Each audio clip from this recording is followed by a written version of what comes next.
आदापुर प्रखंड के Bhawanipur panchayat ward number 9 और मेरे साथ ये शरद यादव जी हैं। और ये छोटा सा ये देखिए रात की टाइम लगभग 2 बजे के आसपास की घटना है ये। और यहाँ घर इनका जल गया है जहाँ मवेशियों को रखते हैं ये, और खुद भी यहाँ पे रात में थे। जो घटना हुई, किस तरह से घटना हुई, ये आग कैसे लगी, ये कहना मुश्किल है। मैं उनसे पूछता हूँ और ये जानकारी लेता हूँ कि आखिर किस तरह से ये आग लगी कैसे। और जब आग लगी, ये उस समय 2 बजे के आसपास की बात है। अगर 2 बजे के आसपास की बात है तो स्वाभाविक सी बात है कि घर में हर कोई सो रहा होता है। उस पोजीशन में इन्होंने अपने आप को कैसे बचाया। कुछ जानवर तो जले हुए अभी भी, क्योंकि मैं स्पॉट पे जब आया तो ये देख रहा हूं कि जानवर मरे हुए पड़े हुए हैं। अभी भी थोड़ी देर पहले प्रशासन आए थे, प्रशासन की गाड़ियां आई, जो पुलिस प्रशासन की गाड़ियां आई, वो लोग फोटो शूट वगैरह तो किए हैं, लेकिन आगे की कार्रवाई क्या हो रही है, क्योंकि जब तक मवेशी यहां जला हुआ पाया जा रहा है तो उसके लिए क्या प्रोसीजर है, क्या करना चाहिए, वो कर पा रहे हैं, कब तक करेंगे, क्या वैसे ही पड़ा रहेगा वो। ये सारी जानकारियों को मैं सबसे पहले जिनके घर में आग लगी है उनसे बात करते हैं। किस तरह से क्या का भय रहे। कहाँ कुछ था, सुतर रही सन दस जी। कहाँ कुछ रहे। अच्छा, तो रउआ सुतर रहनी, आग कहाँ से लागल? आग रउआ लोग जलैले रहनी का ना मवेशी? था नहीं खे आग कहाँ से लागल। आग ना लगैले रहनी? रउआ कहीं आग ना लगैले रहनी? वो सुतर रही हम। अच्छा, कौन सा जगह पर, कौन सा जगह पर? ये का सत हाँ, यही जगह पर है, यही में।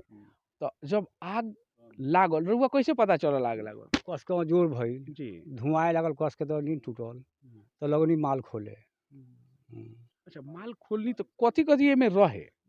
गाय रहे, भैंस रहे, बकरी रहे, बछरू रहे, ये सब रहे, मोटरसाइकिल, साइकिल।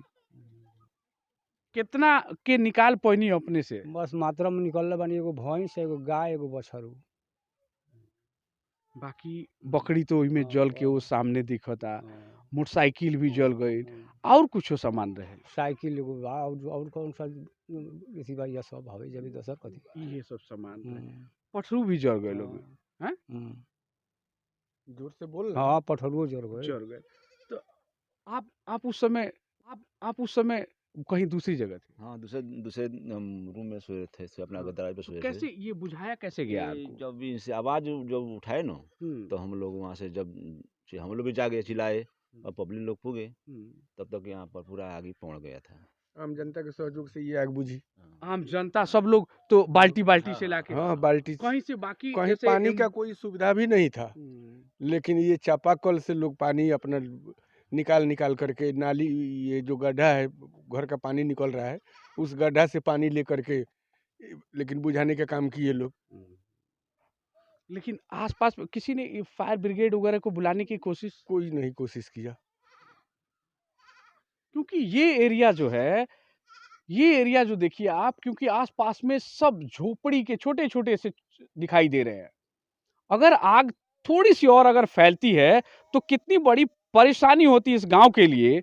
ये देखिए आप, ये वो गाड़ियां हैं जो एक नेपाली नंबर की गाड़ी है और एक इंडियन नंबर की गाड़ी है, एक हीरो स्प्लेंडर है, और दूसरी जो गाड़ी है मैं नहीं समझ पा रहा हूं वो कौन सी है, सुपर स्प्लेंडर है, एक सुपर स्प्लेंडर है।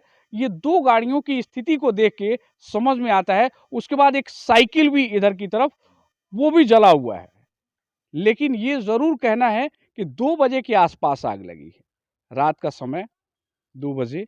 2 बजे तो सब कुछ, लेकिन सब कुछ जल गया, सब कुछ। इसमें जो कुछ भी था, जब इन्होंने 1-2 को तो निकाल पाए जानवर, क्योंकि खोलने के बाद वो भाग नहीं गए होंगे।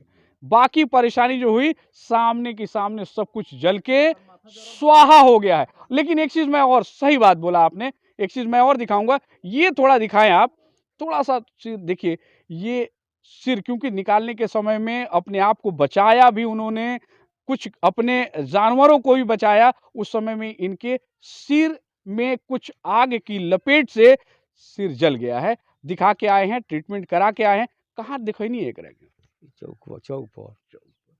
तो ठीक बुझाता है अभी? आराम तो बार मैंने लोहर देता कस के।